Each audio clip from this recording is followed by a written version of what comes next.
राधे राधे मेरे प्यारे भाइयों बहनों माताओं व बंधुओं, आप सभी को गंगा दशहरा की हार्दिक शुभकामनाएं। बंधुओं, आज मैं आपके लिए लाई हूँ गंगा दशहरा की कथा।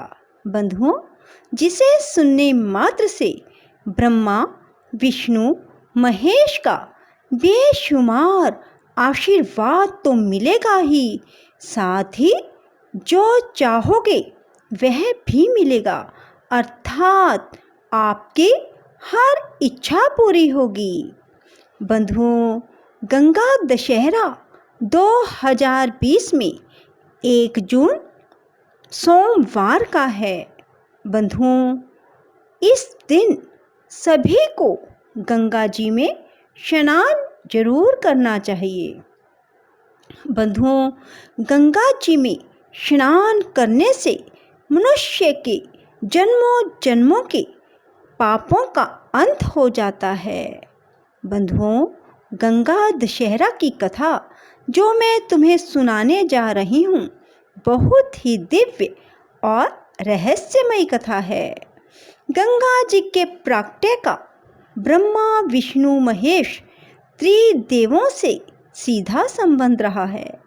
कहा जाता है कि भगवान विष्णु के चरणों से गंगा जी का प्राकट्य हुआ और ब्रह्मा जी के कमंडल में सबसे पहले गंगा जी आई और बाद में शंकर जी की जटाओं में गंगा जी समा गई और फिर पृथ्वी पर आई।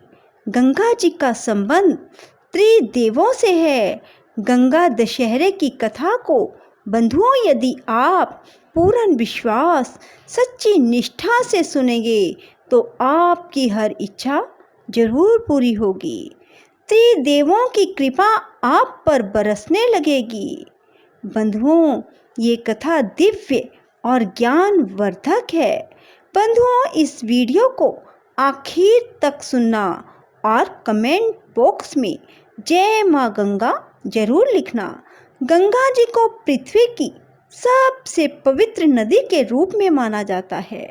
गंगा जी में स्नान करने से मनुष्य के सभी पाप नष्ट हो जाते हैं। गंगा जी जब धरती पर आई तो उसे हम गंगा दशहरे के रूप में मनाते हैं। गंगा दशहरा ज्येष्ठ मास के शुक्ल पक्ष की दशमी को मनाया जाता है। गंगा दशहरे पर गंगा जी में स्नान का बहुत महत्व है। बंधुओं, आजकल गंगा जी में जाकर स्नान नहीं किया जा सकता। सो बंधुओं, आप नहाने की बाल्टी में पहले गंगा जल डालें और फिर पानी भरें और घर पर रहते हुए ही गंगा स्नान जरूर करें। बंधुओं, गंगा स्नान का गंगा दशहरे पर बहुत ही महत्व है। बंधुओं, कहा जाता है कि यदि आपका कोई काम नहीं हो रहा तो आप गंगा जी में स्नान सुख लें, साथ ही आपकी इच्छा पूरी हो जाएगी। जब कोई मनुष्य मरणासन पर होता है अर्थात मरने वाला होता है, तब वह अपने मुख से गंगा जी के नाम का उच्चारण भी कर लेगा तो उसे गंगा जी के दर्शन का पुण्य मिल जाता है। गंगा जी का नाम सुबह उठते साथ ही जरूर लेना चाहिए। बंधुओं, अब मैं आपको गंगा दशहरा की कथा सुनाने जा रही हूँ। एक बार महाराज सगर ने बहुत बड़े यज्ञ का आयोजन किया। उस यज्ञ की रक्षा का भार उनके पुत्र अंशुमान ने संभाला। इंद्र ने सगर के यज्ञ अश्व का अपहरण कर लिया। यह यज्ञ के लिए विघ्न था। परिणाम स्वरूप अंशुमन ने सगर की 60,000 प्रजा लेकर अश्व को खोजना शुरू किया। सारा भूमंडल खोज लिया पर अश्व नहीं मिला। फिर अश्व को पाताल लोक में खोजने के लिए पृथ्वी को खोदा गया। खुदाई पर उन्होंने देखा कि साक्षात भगवान महर्षि कपिल के रूप में तपस्या कर रहे हैं। उन्हीं के पास महाराज सगर का अश्व घास चल रहा है। प्रजा उन्हें देखकर चोर चोर चिल्लाने लगी। महर्षि कपिल की समाधि टूट गई। ज्यों ही महर्षि ने अपने आग्नेय नेत्र खोले, त्यों ही सारी प्रजा भस्म हो गई। इन मृत लोगों के उद्धार के लिए महाराज दिलीप के पुत्र भगीरथ ने कठोर तप किया था। भगीरथ के तप से प्रसन्न होकर ब्रह्मा ने उनसे वर मांगने को कहा, तो भगीरथ ने गंगा की मांग की।